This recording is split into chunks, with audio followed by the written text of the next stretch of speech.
Assalamualaikum warahmatullahi wabarakatuh. Alhamdulillahirrabbilalamin. Wassalatu wassalamu ala ashrafil anbiya'i wal mursalin Sayyidina Muhammadin wa ala alihi wa sahbihi ajma'in. Amma ba'du. Sahabat beriman yang dirahmati Allah, Alhamdulillah kita bertemu lagi di channel ini. Doa dan harapan saya semoga sahabatku semua selalu diberikan kesehatan, dimudahkan segala urusannya, dan dilancarkan rezekinya. Amin ya robbal alamin. Pada kesempatan yang berbahagia ini, saya mengajak sahabatku semua untuk mendengarkan tausiah yang sangat luar biasa dari guru kita, almarhum Kiai Haji Zainuddin MZ. Tentunya banyak sekali ilmu dan manfaat yang bisa kita petik. Berikut ini mari kita dengarkan bersama tausiah dari guru kita, almarhum Kiai Haji Zainuddin MZ. Selalu berusaha menyimpan sesuatu yang bisa membawa manfaat, baik untuk dirinya, untuk anak cucunya, maupun untuk keluarganya, untuk masa kini dan masa depannya. Kadang simpanan itu berbentuk uang, kadang berupa tanah, lain saat berbentuk pabrik, dan lain sebagainya. Sementara masa depan yang paling pasti adalah akhirat. Jika untuk masa depan dunia kita rela memeras keringat, membanting tulang, pergi pagi dan pulang petang, menyimpan uang, menyimpan tanah, menyimpan pabrik, pernahkah kita merenung jika satu saat kiamat datang, kita dibangkitkan dari kubur masing-masing, berdiri di padang mahsyar untuk mempertanggungjawabkan seluruh kegiatan hidup kita di dunia ini? Lalu kita akan menuju ke alam akhirat. Sudahkah kita mempunyai simpanan untuk akhirat kita? Pada pertemuan kali ini saya ingin menyampaikan sebuah hadis di mana Rasulullah sallallahu alaihi wasallam bersabda, "Arba'un min kanzil jannah." Simpanan sorga ada 4 macam. Yang pertama, ikhfa'us sadaqah, menyembunyikan sedekah. Saudara-saudara kaum muslimin, sebagaimana yang kita maklum bahwa Allah Subhanahu wa taala melebihkan sebagian rezeki dari kita terhadap yang lain. Ada yang kaya, ada yang setengah kaya, ada yang miskin, ada yang setengah miskin, dan selanjutnya. Ada yang gajinya kecil tapi penghasilannya gede. Ada yang penghasilannya gede tapi nggak punya gaji. Ada juga yang memang gajinya gede dan penghasilannya gede. Kelebihan rezeki merupakan sunnatullah dan tidak harus membuat kita merasa lebih dari yang lain. Bahkan sebaliknya, kelebihan itu harus membuat kita ringan tangan untuk menolong mereka yang memang memerlukan pertolongan. Kalau saudara diberikan ilmu, maka pertanyaan akhirat cuma satu: ilmumu kau amalkan untuk apa? Kalau saudara diberikan umur yang panjang, pengadilan akhirat juga bertanya satu: umurmu kau habiskan di mana? Tapi kalau saudara diberikan harta, pengadilan akhirat akan bertanya dua: hartamu kau dapat dari mana, kau belanjakan kemana? Dari mananya ditanya, dan kemananya juga ditanya. Oleh karena kita akan dimintakan pertanggungan jawab, maka amanah yang bernama harta ini harus kita gunakan dengan sebaik-baiknya. Ada penggunaan yang merupakan kewajiban, itu zakat namanya. Ada penggunaan yang sewaktu-waktu, itu infak namanya. Ada yang lebih sewaktu-waktu lagi, dan itu sedekah namanya. Zakat dia terikat oleh haul dan nisab, oleh putaran batas waktu dan ukuran dari harta itu sendiri. Sedangkan infak terikat oleh situasi dan kondisi perekonomian seseorang. Sedangkan sedekah tidak terikat dengan apapun. Dalam kondisi seperti apapun kita bisa melakukan sedekah dengan yang terkecil sekalipun. Sampai-sampai Rasulullah sallallahu alaihi wasallam mengajarkan, la tahqiranna minal ma'rufi syai'an walau an talqa akhaka biwajhin talik. Atau ada hadis, tabassumuka fi wajhi akhika laka shadaqah. Senyumanmu kepada temanmu adalah sedekah. Jadi untuk melakukan sedekah tidak harus dalam berbentuk uang. Dengan ilmu kita bisa sedekah, dengan tenaga kita bisa bersedekah, dengan pikiran kita bisa bersedekah, bahkan senyum kepada teman itu pun sedekah. Jadi kalau sedekah dengan uang memang belum punya uang, nyengir aja banyakin. Itu asal pada tempatnya, jangan lalu ketemu tiang listrik cengengesan. Tentu tidak pada tempatnya dan tidak wajar. Nah, sedekah yang paling dicintai Allah adalah sedekah yang disembunyikan. Artinya jauh dari sifat riya. Kan kadang-kadang ada orang sedekah itu disebutkan namanya, apa tidak bagus? Kalau memang niatnya ikhlas, ya bagus-bagus saja. Untuk memberikan sugesti kepada yang lain. Si Fulan bin Fulan nyumbang sekian, diumumkan. Boleh kalau niatnya untuk memberikan rangsangan kepada yang lain supaya dia menyumbang lebih besar dari orang tadi. Tapi kalau itu mendatangkan riya, maka sedekah yang paling dicintai Allah adalah sedekah yang disembunyikan. Tangan kiri saja tidak tahu apa yang diberikan oleh tangan kanan. Sedekah yang dilakukan dengan ikhlas akan merupakan perbendaharaan surga, tersembunyi dari pandangan orang lain, tidak seorang pun tahu. Karena memang sikap yang baik adalah melupakan kebaikan dan mengingat kesalahan. Itu salah satu ciri orang bahagia. Orang yang selalu mengingat kesalahannya dan berusaha melupakan segala kebaikannya. Kalau dia akan berada kebaikan, dia tidak bisa ikut, dia merasa rugi karena dia merasa belum pernah berbuat baik. Tapi kalau akan melakukan kesalahan baru, dia ingat kesalahan yang sudah-sudah, sehingga terhalang baginya untuk melakukan satu kesalahan baru. Demikianlah saudara-saudara, bahwa Allah melebihkan rizki sebagian kita dari yang lain, agar terjadi tolong-menolong dalam kehidupan ini. Jadi kesenjangan yang nature, kesenjangan yang alami, itu sunnatullah. Ada yang kaya, ada yang miskin, ada yang kelas menengah. Nah, kenapa lalu sekarang kita berusaha mengentaskan kemiskinan? Oleh karena adanya kesenjangan struktural. Kalau yang kaya bisa semakin kaya, kenapa yang miskin tidak bisa naik jadi ikut sedikit kaya? Sebab pada dasarnya Islam adalah agama yang sejak turunnya sudah berupaya memerangi kemiskinan.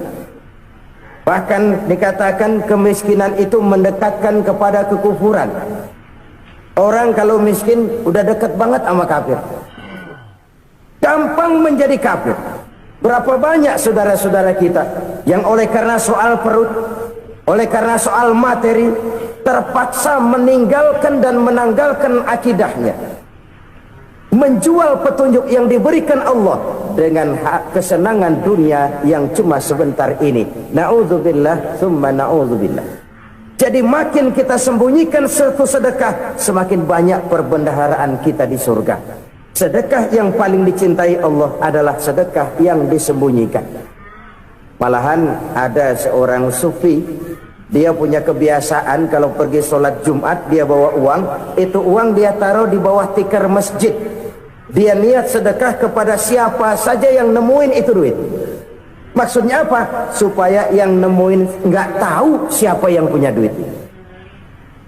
Demikian dia saking ingin menyembunyikan sedekahnya. Karena sifat riya itu bisa memakan amal kita sendiri. Riya itu termasuk menyebut-nyebut kebaikan kita. Orang yang suka nepuk dada, sedikit-sedikit ngitungnya kalau nggak gua. Tuh kalau nggak gua tuh yang belas itu kalau nggak gua, kalau nggak gua. Iya kalau nggak lu kenapa emang? Orang yang suka menepuk jasad, biasanya memang begitu saudara-saudara. Kalau perang lagi berkecamuk, orang nggak sempat ngaku jadi pahlawan. Tapi begitu perang selesai, yang kagak kenal bedil ngaku pahlawan, Mas. Itu sesuatu yang biasa. Oleh karenanya Orang-orang yang ikhlas dalam bersedekah, disembunyikannya sedekah itu Allah cinta betul. Malahan ada hadis memberikan jaminan, inna sadaqatal mar'il muslimi tazidu fil umri wa tadfa'u mitata su'i. Sesungguhnya sedekahnya seorang mukmin tazidu fil umri, bisa menambah umur panjang, wa tadfa'u mitata su'i, dan menyelamatkan manusia dari mati secara su'ul khatimah. Jadi siapa yang kepengen panjang umur, banyaklah sedekah. Yang bosan hidup, pelit terus. Sedekah menambah panjang umur dan menyelamatkan manusia dari mati secara su'ul khatimah. Pak, katanya umur itu nggak bisa ditambah, nggak bisa dikurangin. Kapan? Kalau ajal sudah datang. Fa idza jaa ajaluhum la yastakhiruna sa'atan wa la yastaqdimun. Kalau ajal datang tidak bisa dimajukan, tidak bisa dimundurkan. Itu kalau ajal sudah datang. Tidak bisa lagi umur ditambah dikurangi, sudah datang. Tapi kalau belum datang, itu kan haknya Allah. Mau ditambah, mau dikurangi, hak prerogatif Allah. Sebagai pencipta manusia, Allah maha kuasa dan maha mampu. Sedekah ini menambah panjang umur dan menyelamatkan manusia dari mati secara su'ul khatimah. Itu orang mati kan sama ya, kondisinya mati, nggak nafas. Tapi hakikat mati kan lain-lain. Ada yang mati itu husnul khatimah, baik akhirnya. Misalnya lagi ngaji mati, lagi sholat mati, lagi sedekah mati. Ini yang dinamakan dengan husnul khatimah, baik di akhirnya. Sebaliknya ada yang su'ul khatimah, jelek di akhirnya. Ini yang jadi catatan akhir. Lagi nyekek botol, mampus. Lagi banting kartu, modar. Su'ul khatimah, jelek pada akhirnya. Sedekah menyelamatkan manusia dari mati secara su'ul khatimah. Dan kita semua kepengen mendapat husnul khatimah, jauh dari su'ul khatimah. Oleh sebab itu yang bisa menyelamatkan kita dari penyakit itu antara lain adalah sedekah yang disembunyikan, yang dikerjakan dengan ikhlas karena Allah, tidak karena kepengen dipuji orang, tidak karena ingin dikatakan orang pemurah. Sebab orang dermawan itu orang yang memberi tanpa harus diminta. Kalau masih harus diminta, ya belum dermawan namanya, masih harus diminta. Kalau nggak diminta ya tulus, lolos, polos. Saudara-saudara kaum muslimin rahimakumullah, harta adalah amanat dan akan kita pertanggungjawabkan. Allah melebihkan rizki sebagian kita dari yang lain agar kita saling tolong menolong, bantu membantu. Nabi janjikan, siapa yang meringankan beban saudaranya muslim di dunia, Allah akan meringankan bebannya di akhirat nanti. Sebuah jaminan dari baginda Nabi. Si orang yang kita bantu barangkali tidak bisa membalas, Allah yang akan membalas lewat jalan lain yang tidak pernah kita sangka-sangka. Ada orang tanya, Pak, ini ada orang nyumbang masjid sambil marah-marah, bagaimana? Saya bilang sumbangannya aja ambil, marahnya jangan. Marahnya jangan diambil, itu urusan dia. Saudara-saudara kaum muslimin rahimakumullah, umat Islam ini kan umat yang punya potensi besar. Kadang kita merenung, kenapa kadang-kadang pembangunan masjid kok lambat sekali? Kalau hotel hari ini peletakan pertama, bulan depan peresmian. Supermarket hari ini peletakan batu pertama, minggu depan peresmian. Tapi kalau sudah yang namanya masjid, kadang-kadang peletakan batu pertama sekaligus jadi batu terakhir. 3 tahun, 4 tahun, campur nebar jalak di jalanan, duit dijaring kayak ikan sepat. Apa tidak ada orang Islam yang kaya? Banyak. Apa tidak ada pengusaha muslim yang jadi konglomerat? Ada. Lalu yang belum banyak itu yang komit terhadap nilai-nilai agamanya. Akhirnya kita jatuh jadi umat yang lemah. Belum ada pengusaha konglomerat muslim buka pabrik supermi cap bedug misalnya umpamanya atau pabrik kecap cap sorban supaya identitas keislamannya sedikit kelihatan. Kita jatuh jadi umat yang lemah karena potensi tidak terinventarisir dengan baik. Kita ini ibarat kompor yang cuma matengin nasi orang lain. Potensi kita dimanfaatkan oleh orang lain. Ukhuwah Islamiyah kita baru terbatas kepada silaturahmi.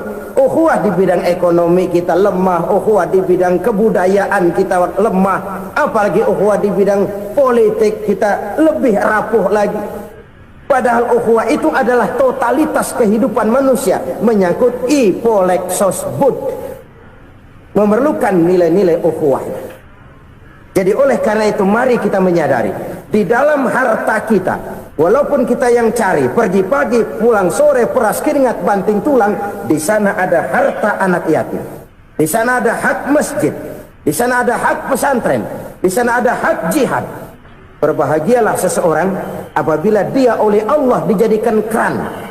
Keran itu menyimpan air, tapi tidak untuk dirinya, tapi disalurkannya kepada mereka yang memang memerlukannya. Saudara-saudara kaum muslimin rahimakumullah, ini yang pertama. Jadi perbendaharaan surga adalah menyembunyikan sedekah. Orang lain nggak tahu, kita pun nggak pernah ngitung-ngitung. Kita anggap lewat begitu saja, padahal itu deposit akhirat. Satu. Yang kedua, perbendaharaan surga itu apa? Wa kitmanul musibah, menyembunyikan kesulitan.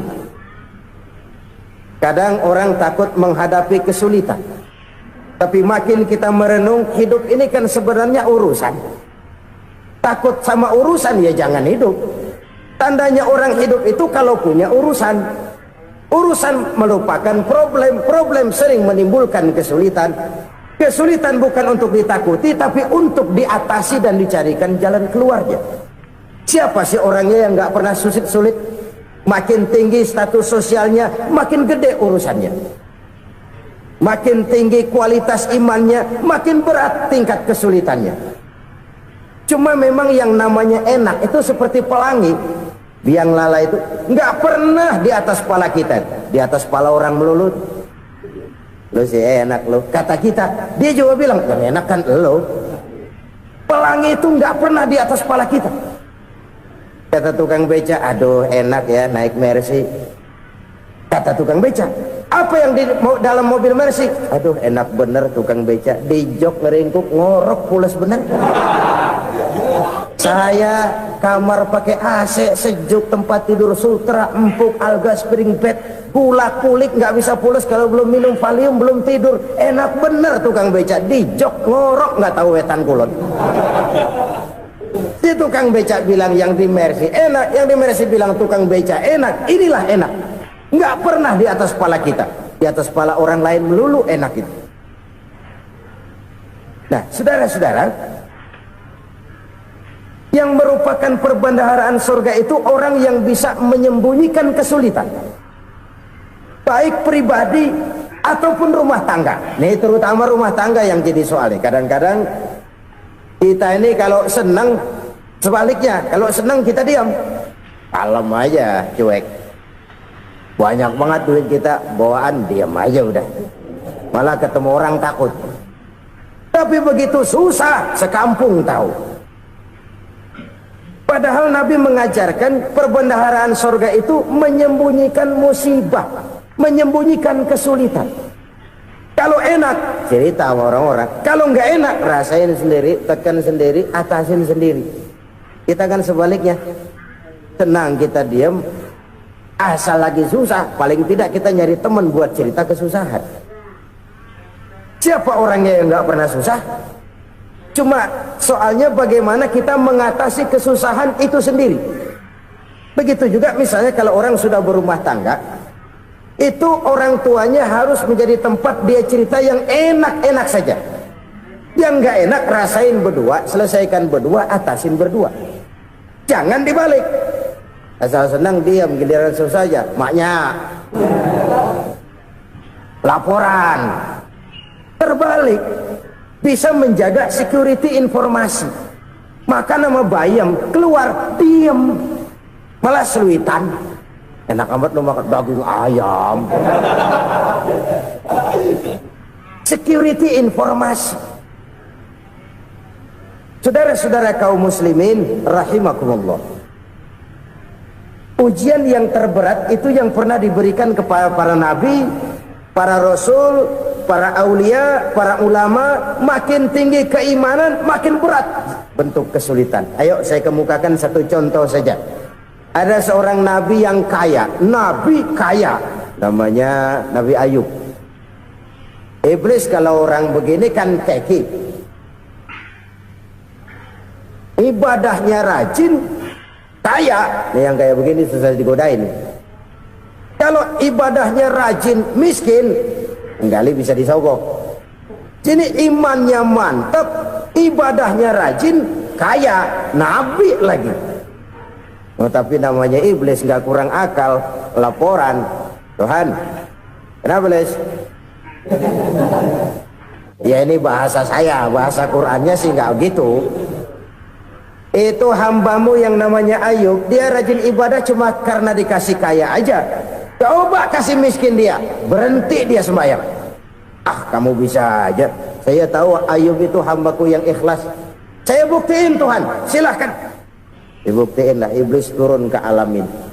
Yang mula-mula dia lakukan, dia rusak sawah ladang Nabi Ayub. Dia binasakan binatang ternak Nabi Ayub. Sehingga dalam waktu singkat, jatuhlah Nabi Ayub dari orang paling kaya jadi orang paling miskin. Beliau masih ibadah di mihrab dalam masjid. Datang iblis. Saudara Ayub, ya, lagi ngapain? Ibadah. Nyembah Allah, nyembah Allah. Oh, percuma. Kenapa? Tuhan yang ente sembah nih, dia udah bikin miskin ente. Sawah ladang ente hancur lebur, binatang ternak binasa. Sekarang ente jadi orang paling miskin. Ngapain nyembah Tuhan kayak begitu? Tekor. Udah berhenti dah ibadah, berhenti ibadah. Ini iblis sama Tuhan laporannya lain, yang dikerjakan kepada Nabi Ayub juga lain. Benar begitu iblis, kata Nabi Ayub. Iya, sawah ladang saya habis, buras. Binatang ternak saya binasa, binasa. Saya miskin, bangpak. Apa jawab Nabi Ayub? Bukan innalillahi, ini hebat. Alhamdulillahillazi a'tani wa akhza minni. Segala puji bagi Allah yang telah memberikan harta kepada saya dan sekarang mengambilnya lagi. Alhamdulillah. Allah yang ngasih, Allah yang ambil. Itu mah urusan Allah. Iblis cuman ibadah jalan terus, sujud lagi Nabi Ayub. Iblis seleher gondok banget. Dasar Nabi nggak mempan dia apa-apain. Miskin malah alhamdulillah. Allah yang ngasih, Allah yang ngambil. Jadi kalau kita tidak komit, kita tidak terikat kepada kaya, miskin, senang, susah, apa yang bisa bikin kita susah? Jadikan kekayaan, kemiskinan, jadikan senang, susah sebagai anak buah yang bisa kita atur. Jangan kekayaan ngatur kita, jangan kemiskinan ngatur kita. Kita yang harus mengatur mereka. Senang, susah, kaya, miskin, bahagia, sengsara, jadikan itu anak buah yang bisa kita atur. Kalau sekarang kita kaya, lain saat boleh jadi kita miskin, semiskin-miskinnya. Allah yang ngasih, Allah yang ngambil. Tenaga mana yang bisa menghalangi? Ibadah jalan terus. Iblis makin gondok. Dasar Nabi loh. Akhirnya apa? Nabi Ayub dikerjain, diberikan penyakit. Demikian fatal penyakitnya. Bayangin, udah miskin sakit. Masya Allah. Miskin sakit. Sakitnya nggak lama, kira-kira 16 tahun. Istrinya 3, 2 mental minta ceraiin. Ngerawatin laki bengek begini. Senang belum tentu, susah udah pasti nih. Cerai aja, cerai dah. Cerai. Tinggal satu Siti Rahmah yang setia menemani beliau. Sesetia-setianya hati perempuan. Satu saat Siti Rahmah bilang, Bang, iya. Abang kan nabi, Bang. Lalu namanya nabi kan doanya jarang meleset, Bang. Maksud kamu minta kenapa sih sama Tuhan biar abang sembuh baik dah, Bang? Itu Rahmah. Iya. Saya sakit berapa tahun sih dah? 16 tahun, Bang. Sebelum ini saya sehat berapa tahun? Ya kira-kira 60 tahun, Bang. Nah, coba ente banding-bandingin, Rahmah. Saya dikasih sehat 60 tahun, dikasih sakit 16 tahun. Sudah nggak sabar mau doa kepada Allah minta sembuh. Saya malu kepada Allah. Diuji dengan yang luar biasa seperti ini, tidak mengganggu stabilitas kehambaannya. Dia tetap menghamba kepada Allah Subhanahu wa ta'ala. Saudara-saudara kaum muslimin rahimakumullah, kunci menghadapi kesulitan itu apa? Allah jelaskan dalam satu ayat, wa basyiris sabirin alladzina iza asabathum musibah qalu inna lillahi wa inna ilaihi raji'un. Gembirakan orang-orang yang sabar. Siapa mereka itu? Yang apabila mendapat musibah mereka kembali kepada keyakinan dasar, segalanya dari Allah dan segalanya akan kembali kepada Allah.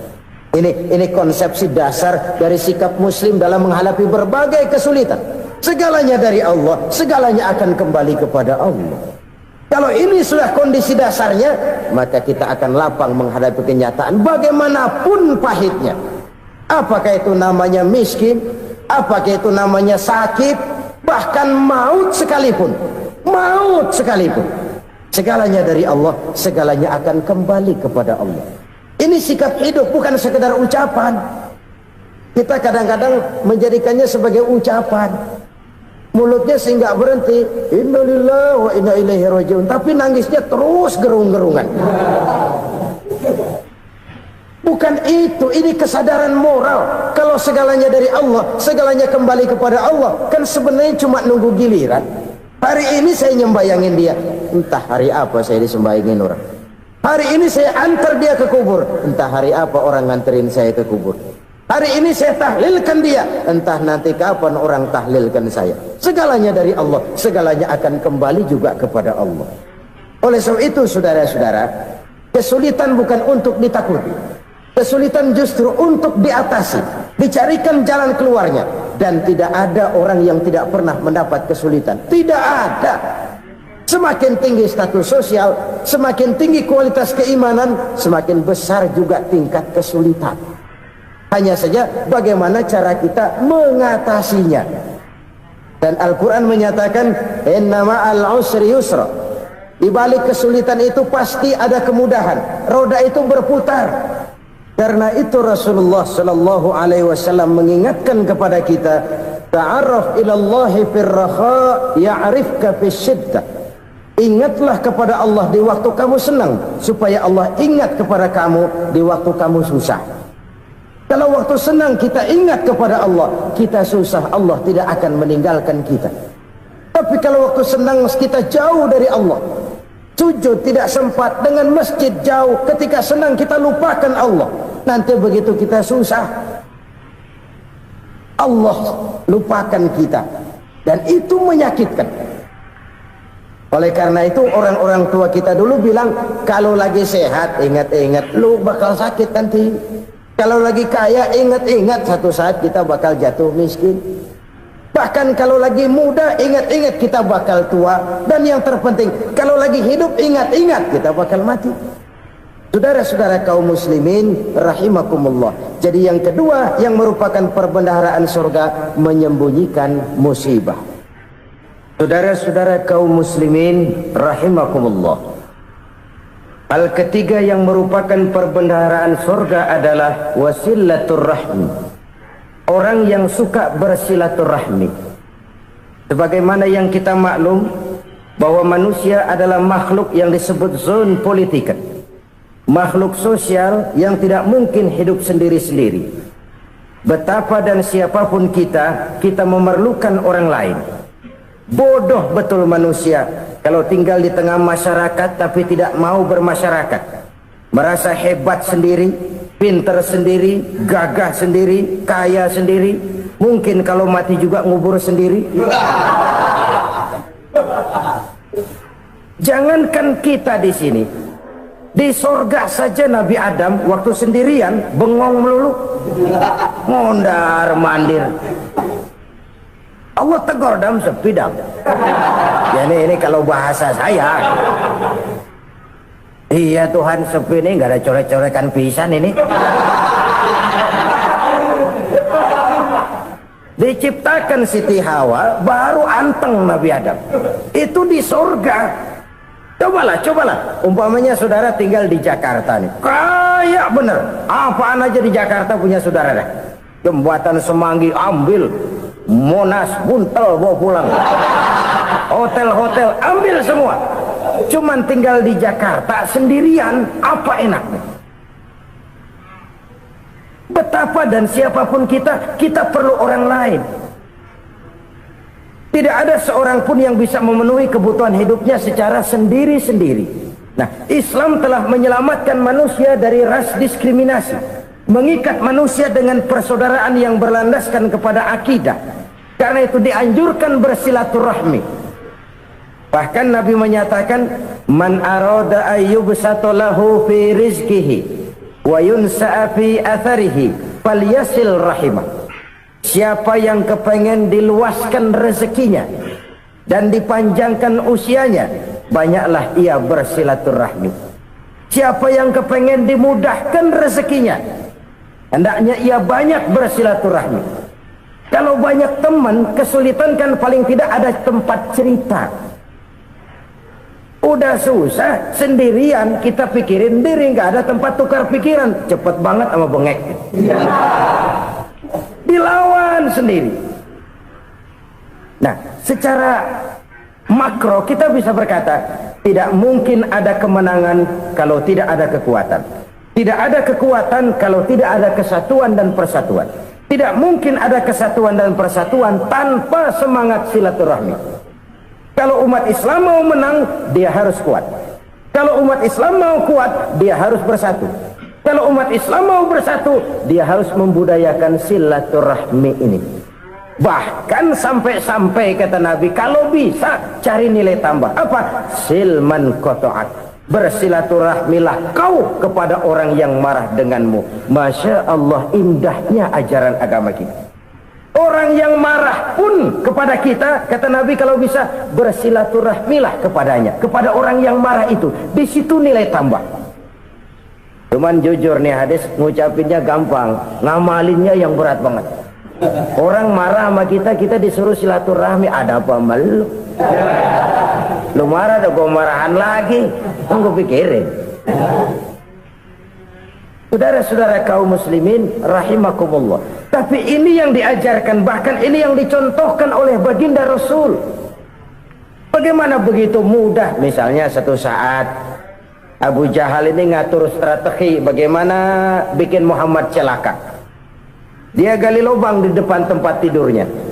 Dia tutupin daun korma. Terus dia panggil seseorang, ke sini. Kasih tahu Muhammad, pamannya sakit keras, minta ditengokin. Berangkat orang ini ke sana. Muhammad, labbaik. Pamanmu sakit keras, dia minta ditengokin. Baik, saya akan datang menjenguk beliau. Berangkatlah Nabi ke rumah Abu Jahal tanpa prasangka apapun. Abu Jahal udah pasang stil, selimut 3 rangkap setengah dipakai, persis kayak orang meriang. Tapi sembari ngintip dari balik selimut, begitu Muhammad buka pintu, nah masuk perangkap nih. Muhammad jalan menuju tempat pembaringan. Makin lama makin dekat, makin lama makin dekat, makin dekat ke lubang yang dipasang oleh Abu Jahal itu. Dalam hati Abu Jahal, terus dah jatuh, mampus dah lo ini. Mampus lo hari ini nih. Apa yang terjadi? Malaikat Jibril datang. Muhammad, pamanmu cuma pura-pura sakit. Di depan tempat tidurnya ada lubang perangkap supaya kamu jatuh ke situ. Sudah, kamu pulang. Balik kanan Nabi. Sudah hampir jatuh ke lubang, balik kanan, pulang. Bayangin kecewanya Abu Jahal. Muhammad dikit lagi, Muhammad dikit lagi. Enggak paman, saya pulang aja. Emosi bangun dari tempat tidur, enggak sadar kalau lagi pura-pura sakit. Lompat ngejar Nabi, dia lupa dengan lubang yang dia gali. pusrak, nyemplung sendiri ke dalam lubang.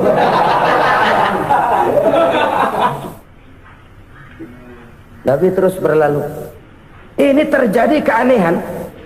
Jatuh ke lubang yang dia gali itu sebenarnya nggak terlalu dalam ya, antara 3-4 meteran lah. Tolong saya jatuh ke lubang ini. Datanglah pelayan-pelayannya itu. Angkat saya dari sini. Oh, yang ngulurin tambang. Satu gulung, belum juga nyampe itu tambang. Kurang beli lagi ke warung. Sambung, ulur lagi, nggak juga bisa sampai. Wah, ini kerjaan Muhammad ini.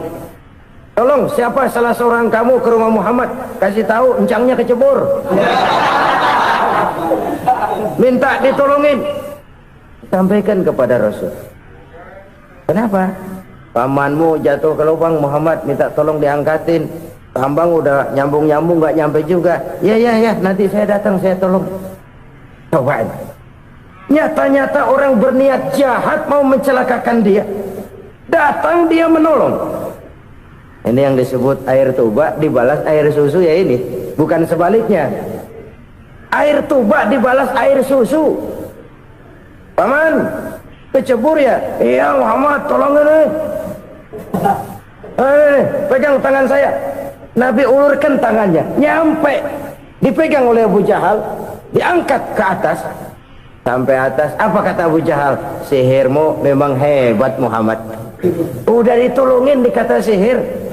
Yang enak kita kemplang kan itu orang begitu. Urusan apa? Tapi inilah akhlak. Kalau bisa kamu bersilaturahmilah dengan orang yang marah kepadamu sekalipun. Orang marah kita tetap baik. So, kalau kita berbuat baik sama orang yang memang baik, rasanya sih biasa-biasa aja. Orang baik kita baik lagi, ya draw aja, belum ada nilai tambah di situ. Baru ada nilai tambah kalau kita bisa berbuat baik kepada orang yang nyakitin kita. Itu namanya kita setingkat di atas dia. Dia sakitin kita, kita berbuat baik sama dia. Dia pelit sama kita, kita baik sama dia. Dia marahin kita, kita deketin dia. Di situ kita punya nilai tambah. Jadi siapa yang ingin diluaskan rezekinya, kata Nabi, dan dipanjangkan umurnya, hendaklah ia banyak-banyak bersilaturahmi. Sederhana sebenarnya silaturahmi, tapi silaturahmi membangkitkan semangat kesatuan dan persatuan. Kesatuan dan persatuan melahirkan kekuatan. Dalam matematika 1 ditambah 1 pasti 2.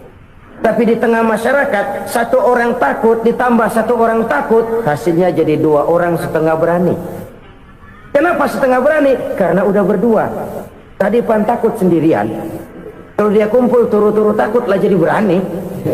Kita yang lemah, kita yang tidak berdaya, kita yang miskin, kalau mau kompak bersatu, apa yang nggak bisa kita kerjain? Apalagi tinggal di kota besar, pilihan cuma 2. Bertahan atau minggir. Bertahan atau minggir. Untuk bisa bertahan harus mampu bersaing. Untuk mampu bersaing harus punya keahlian.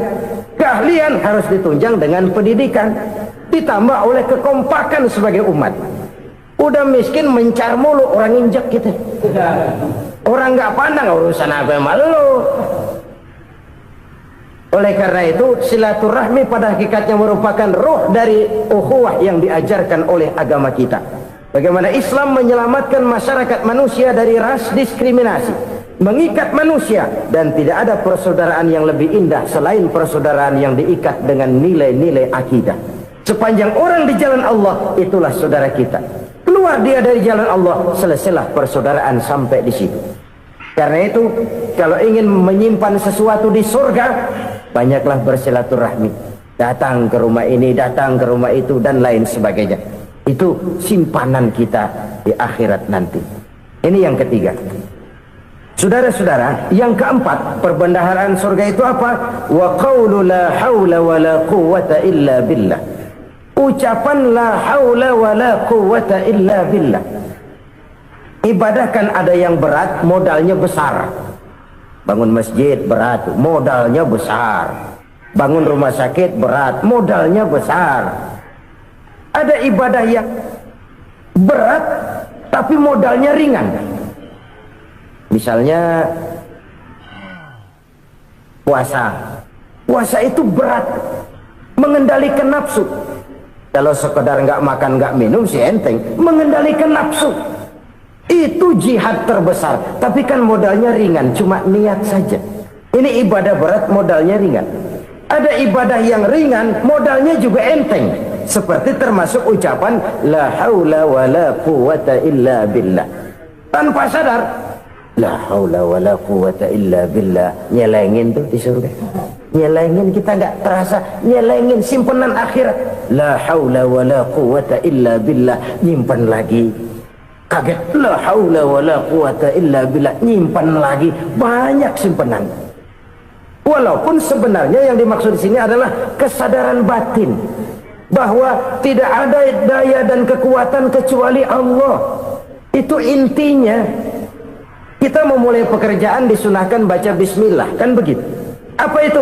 Kesadaran moral bahwa ini saya bisa kerjakan. Saya kerjakan ini dengan menyebut nama Allah. Kenapa? Kalau Allah tidak memberikan daya dan kekuatan, mana mampu saya kerjakan ini. Maka saya kerjakan ini dengan menyebut nama Allah. Bismillah. Kesadaran moral. Manusia hanya wajib berusaha, tapi nggak pernah wajib berhasil. Banyak hal-hal yang kalau kita renungkan secara rasio nggak mungkin, tapi jadi kenyataan. La haula wala quwata illa billah. Tidak ada daya dan kekuatan kecuali bagi Allah semata. Subhanallah, sungguh luar biasa apa yang sudah disampaikan oleh guru kita almarhum Kiai Haji Zainuddin MZ. Sahabat beriman yang dirahmati Allah, tetaplah di channel ini karena kajian ini belum selesai dan masih banyak hal-hal menarik yang akan disampaikan oleh guru kita almarhum Kiai Haji Zainuddin MZ. Maka dari itu tetaplah di sini dan mari kita lanjutkan kembali. Selamat mendengarkan. Kesadaran moral akan kelemahan dan keterbatasan makhluk bernama manusia. Kadang kita kagum dengan otak, tapi kita sering lupa sama yang bikin otak. Padahal bagaimanapun hebatnya otak, yang bikin otak pasti lebih hebat dari otak. Nggak percaya? Silahkan otak-otakan. Inilah kecenderungan. Kita kagum dengan pesawat-pesawat mutakhir, bukan main, besi gede banget terbang itu. Alangkah hebatnya. Lalu apa yang bikin otak tidak lebih hebat dari itu semua? Kita puji laut, apa yang bikin laut tidak lebih hebat dari laut itu? La haula wala quwata illa billah. Tidak ada daya dan kekuatan kecuali Allah. Apa yang bisa kita lakukan kalau tidak karena daya dan kemampuan yang diberikan oleh Allah kepada kita? Lahirlah sikap tawadu, rendah hati, tidak melonjak menjadi angkuh dan sombong, sadar akan kelemahan dan keterbatasan diri sebagai makhluk yang diciptakan oleh Allah Subhanahu wa taala. Jadi satu sisi ini ucapan yang berpahala, la haula, jadi wiridan. Pada sisi lain ini kesadaran moral, sikap mental, kesadaran batin bahwa yang punya daya dan kekuatan itu cuma Allah. Kita nggak pantas untuk sombong, sebab sombong itu pakaiannya Allah. Kita nggak sedang pakai pakaian Allah, kegedean. Dan makin kita renungi, makin terbentur. Apa sih yang bisa kita sombongin?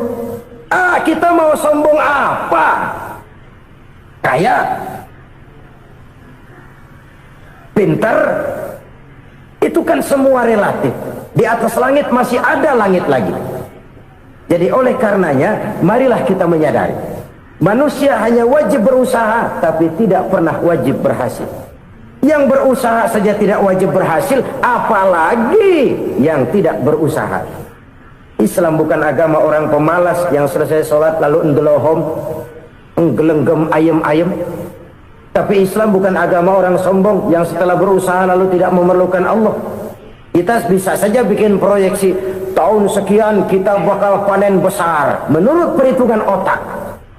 Tapi ada kejadian lain. Apa? Tikus ngambek. Habis itu dimakanin tikus, panen gagal. Proyeksi rasional gagal oleh tikus-tikus yang ngambek itu. Bisa saja terjadi. Tahun depan kita panen besar, urung. Kenapa? Musim panas panjang. Dan sekarang ini koran-koran bikin berita musim mengalami penyelewengan. Bukan cuma manusia yang nyeleweng sekarang. Musim pakai nyeleweng. Mestinya kan musim hujan udah selesai, masih hujan-hujan juga. Musim. Nah sekarang kita boleh bikin proyeksi, kita bakal panen besar. Tahu-tahu musim panas panjang. Sawah retak, air kering. Cari teknokrat yang paling botak, suruh pendekin tuh musim panas. La haula wa la quwwata illa billah. Inilah kesadaran moral. Saudara, saya teringat satu saat ada seorang konglomerat. Umurnya ya kira-kira 70-an. Satu saat dia ditanya oleh wartawan, "Pak, umur Bapak berapa sih?" "Ya paling 10 tahun." 10 tahun? 10 tahun? Anak Bapak berapa orang? Satu saja? Satu. Harta Bapak berapa? Ya paling-paling bangsa 7 juta kali. 7 juta? Iya. Pak, kenapa Bapak bohongi saya? Bapak punya buku biografi. Koran-koran, majalah-majalah banyak memuat cerita riwayat hidup Bapak. Saya tahu umur Bapak 70. Kenapa bilang cuma 7 tahun? Saya tahu anak Bapak 8. Kenapa cuma bilang 1? Saya tahu harta Bapak miliaran, mungkin triliunan. Pabrik di mana-mana, bank di mana-mana. Kenapa bilang uang Bapak cuma 7 juta? Nah, kata si konglomerat tadi, "Kamu benar, Nak, kamu benar. Umur saya kalau jumlahnya memang 70, Nak. Cuman ingat-ingat saya, baru 7 tahun terakhir ini saya sujud. Baru 7 tahun terakhir ini saya berusaha dekat dengan Allah. Saya laksanakan perintahnya, saya jauhi larangannya. 7 tahun inilah rasanya yang ada nilainya di hadapan Allah. Yang 63 tahun matong, kelabu, kelem umur gue. Habis untuk maksiat, untuk munkarat. Maka ketika ditanya tadi, umur saya 7 tahun itu. Oh begitu Pak. Oh iya. Lalu anak Pak, anak Bapak kan 8. Kenapa bilang cuma 1? Nah, kalau jumlah hitungannya memang anak saya 8. Tapi dari 8 orang ini rasanya cuma 1 nih yang bakal jadi buah hati, belahan jantung, pelanjut cerita, penerus sejarah, bakal jadi anak soleh yang akan mendoakan saya. Cuma 1 rasanya anak saya ini yang bakal jadi buah hati saya, besar-besaran saya, yang akan mendoakan di kubur saya, yang akan mendoakan di akhirat saya. Yang 7 orang mana, Masya Allah, yang 1 tenggeng, yang 1 nyekek botol mulu, yang 1 nggak karu-karuan. Makanya saya bilang 1 anak saya yang akan bisa mendoakan saya. Oh begitu Pak. Iya. Nah harta Pak, harta Bapak kan triliunan. Pabrik Bapak di mana-mana. Uang Bapak hampir di tiap bank-bank besar. Kenapa bilang cuma 7 juta? Betul kau Nak. Harta saya kalau jumlahnya memang miliaran, triliunan mungkin. Tapi yang saya ingat baru 7 juta tuh yang saya belanjakan di jalan Allah. Saya nyumbang masjid, saya santuni yatim piatu, saya bantu pembangunan pesantren, saya bantu pembangunan rumah sakit Islam. Itu yang akan saya bawa pulang ke akhirat, yang 7 juta itu. Yang triliunan itu nanti akan diperebutkan oleh anak-anak saya sebagai waris saya.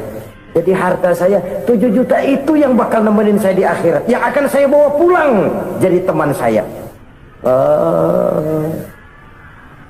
Saudara-saudara kaum muslimin, jangan-jangan orang tua itu adalah kita-kita ini. Jangan-jangan kita-kita ini adalah orang tua itu. Jangan-jangan itu potret dari diri kita masing-masing. Dari sekian umur yang diberikan Allah, berapa tahun yang ada nilainya di hadapan Allah? Dari sekian anak-anak yang merupakan amanah, berapa yang akan mendoakan kita sebagai orang tuanya menjadi anak soleh? Dari sekian banyak harta yang diberikan Allah, berapa yang akan kita bawa pulang menghadapnya nanti, yang kita belanjakan di jalan Allah? Ini sebuah potret kehidupan. Karena itu kita kembali kepada la haula wa la quwwata illa billah. Kita wajib berusaha, kita wajib berikhtiar. Selebihnya segala daya dan kekuatan hanya milik Allah saja semata-mata. Satu kesadaran batin dari setiap pribadi muslim, Setelah ia berusaha dan berikhtiar, ia menyerahkannya kepada Allah Subhanahu wa ta'ala. Jadi satu sisi ini merupakan wiridan ucapan yang mengandung pahala, pada sisi lain ini merupakan sikap batin dari seorang muslim di dalam ia menghadapi realitas kehidupan ini. Saudara-saudara kaum muslimin rahimakumullah, kalau ini kita jadikan satu basis kehidupan, maka ini akan menyelamatkan manusia dari kemungkinan tergelincir menjadi orang yang lupa diri dan lupa darat. Sebab itu Imamul Ghazali berpesan, jaddidis safinah fa innal bahra amiq wa khuziz zad fa inna safara ba'id wa khaffifil hamla fa innal hamla sadid. Perbarui selalu kapalmu karena lautan sangat dalam. Bawa bekal yang banyak karena perjalanan ini sangat jauh. Ringankan beban karena kebanyakan beban akan menyakitkan. Alangkah indah kalimat ini, alangkah dalam makna yang terkandung di sana. Perbarui selalu kapalmu karena lautan sangat dalam. Apa artinya ini? Jaga mentalmu baik-baik. Pelihara imanmu baik-baik, karena hidup penuh cobaan seperti lautan. Kita kalau berlayar di lautan kan kadang-kadang tenang, angin bertiup sepoi-sepoi basah. Jika malam datang, bintang gemintang bertabur menghias cakrawala, rembulan memantulkan sinarnya dengan indah. Dalam keadaan begitu berlayar enak. Tapi lain saat ombak menggunung, halilintar menyambar, angin topan bertiup. Berapa banyak sudah saudara-saudara kita yang tenggelam di lautan dunia tanpa sadar bahwa dia belum sampai kepada pantai yang akan dituju. Berapa banyak sudah saudara-saudara kita yang tenggelam di lautan dunia ini tanpa sempat bangkit lagi. Dia menyangka sudah sampai kepada tujuannya. Hati-hati kapal jangan sampai bocor karena lautan sangat dalam. Iman ini jaga baik-baik karena hidup penuh dengan ujian. Wa khuzizat fa inna safar ba'id. Bawa bekal yang banyak karena perjalanan sangat jauh. Saudara mau ke Bandung, bawa duit. Saudara mau ke Surabaya, banyakan lagi duitnya. Saudara mau ke Mekah, gepokan, iketan tuh duit nggak lembaran lagi. Makin jauh perjalanan, makin banyak bekal yang harus kita bawa. Kalau saudara dari Jakarta mau ke Surabaya, kagak bawa duit berangkat juga, itu sih bukan berani namanya, nekat. Sampai Surabaya belum tentu, sengsara di jalan udah pasti. Kenapa? Nggak bawa bekal berangkat. Sama juga kita nih, misalnya belum sempat sembahyang, mati. Waduh, berani banget orang. Belum punya bekal, mati. Sengsara di jalan. Atau bekal tidak cukup. Dari Jakarta saudara mau ke Surabaya, bawa duit 500 perak. Paling jauh Cikampek nyampenya itu. Paling jauh itu. Antara jauhnya perjalanan dengan bekal yang saudara bawa tidak seimbang. Hidup ini perjalanan panjang. A walking tour. Dimulai dari alam arwah. Sebelum jasad diciptakan, roh diciptakan lebih dulu. Dari situ pindah ke alam rahim. Dari alam rahim pindah ke alam dunia. Dari alam dunia pindah ke alam barzah. Baru menuju akhirat. Satu perjalanan panjang. Kalau bekal tidak bawa, sengsara di jalan. Bawa bekal yang banyak karena perjalanan ini sangat jauh. Wa khaffifil hamla, ringankan beban karena beban itu cuma akan menyulitkan. Kalau bekal itu sih keperluan, tapi beban nggak kita perluin, cuma ngeberat-beratin. Apa ini beban? Dosa, kecurangan, kebatilan, kezoliman, ketidakadilan, kesewenang-wenangan. Itu akan jadi beban kita di akhirat. Alangkah celakanya, perjalanan panjang, bekal tidak bawa, beban kelewat banyak, alamat sengsara di jalan. Pahala tidak ada, dosa berlipat ganda. Na'udzubillah, summa na'udzubillah. Kalau kita rangkum nasihat Al-Ghazali dengan kisah si konglomerat tadi, kita akan mengambil kesimpulan. Pertama, bekal terbaik dalam menghadapi gejolak kehidupan ini tidak lain adalah iman. Yang kedua, pahala dan dosa. Dua hal kontroversial. Pahala adalah bekal, dosa adalah beban. Tapi kita sekarang kan tidak begitu terangsang kepada yang abstrak. Orang berlomba mencari yang konkret-konkret saja, yang real. Kalau memang dosa, benjol dong, kira-kira begitu. Kira-kira begitu. Persis orang Yahudi dulu. Orang Yahudi itu kan pernah minta kepada Nabi Musa, "Ya Musa, lan nu'mina laka hatta narallaha jahrah." Musa, kami nggak bakal mau beriman kepada Allah kalau belum kami lihat Allah ada nongkrong di depan kami. Kalau memang Tuhan ada, taruh dong di depan kami. Mau yang konkret-konkret saja. Kalau memang dosa, benjol dong. Kalau memang pahala, berasa dong. Orang terangsang kepada yang real, yang konkret-konkret saja. Karena itu, untuk mengejar dosa orang mau bayar. Tapi untuk mengejar pahala, walaupun tidak bayar, orang segan. Ini yang dikatakan oleh Nabi, kamu mengharapkan ke surga, tapi kamu berat melaksanakan sesuatu yang bisa membawa kamu ke surga. Kamu ingin jauh dari neraka, tapi tiap saat kamu lakukan perbuatan-perbuatan yang justru menjerumuskan kamu ke neraka. Idda'aitum an-najata minan nar wa ramaitum fiha anfusakum. Kamu ingin selamat dari neraka, tapi kamu lemparkan diri kamu ke neraka. Kamu ingin masuk surga, tapi berat sekali kamu melakukan perbuatan-perbuatan yang bisa menyampaikan kamu di surga. Saudara-saudara kaum muslimin rahimakumullah.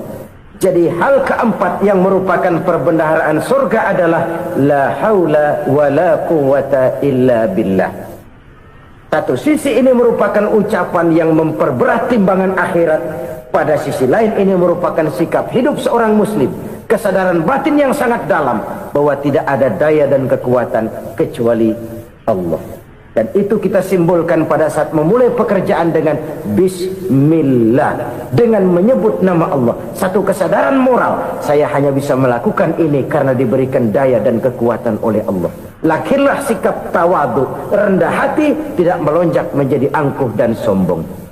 Saudara-saudara, sampai sini dulu jumpa kita kali ini. Semoga 4 perbendaharaan surga ini dapat kita lakukan, yang kelak akan merupakan bekal kita di kemudian hari nanti. Amin ya rabbal alamin. Terima kasih atas segala perhatian, mohon maaf atas segala kekurangan. Usikum wa iyaya bitaqwallah. Wassalamu alaikum warahmatullahi wabarakatuh. Waalaikumsalam warahmatullahi wabarakatuh. Alhamdulillahirrabbilalamin. Itulah tadi tausiah yang sangat luar biasa yang disampaikan oleh guru kita almarhum Kiai Haji Zainuddin MZ. Tentunya banyak sekali hikmah dan manfaat yang bisa kita petik. Sahabat beriman yang dirahmati Allah, mari kita doakan guru kita, semoga beliau diampuni segala dosa-dosanya dan dilapangkan kuburnya. Amin ya rabbal alamin. Dan buat sahabatku semua yang sudah setia menonton video ini sampai selesai, saya ucapkan terima kasih banyak. Semoga Allah Subhanahu wa Ta'ala senantiasa selalu melimpahkan rahmat dan karunia-Nya kepada sahabatku semua. Selalu diberikan kesehatan, diberikan kemudahan, dan dilancarkan rezekinya. Amin ya rabbal alamin. Baiklah, untuk hari ini cukup sampai di sini dulu. Sampai bertemu lagi di kajian berikutnya. Wabillahi taufiq wal hidayah, waridha wal inayah. Assalamualaikum warahmatullahi wabarakatuh. Setelah kita mendengarkan bersama kajian penuh ilmu, penuh hikmah dan manfaat yang sudah disampaikan oleh guru kita Al-Maghfurullah Kiai Haji Zainuddin MZ, sekarang mari kita lanjutkan aktivitas kita masing-masing. Saya doakan semoga sahabat semua selalu diberikan kesehatan, kemudahan dan kelancaran. Amin ya rabbal alamin. Sampai bertemu lagi di video Samudra Doa berikutnya. Assalamualaikum warahmatullahi wabarakatuh.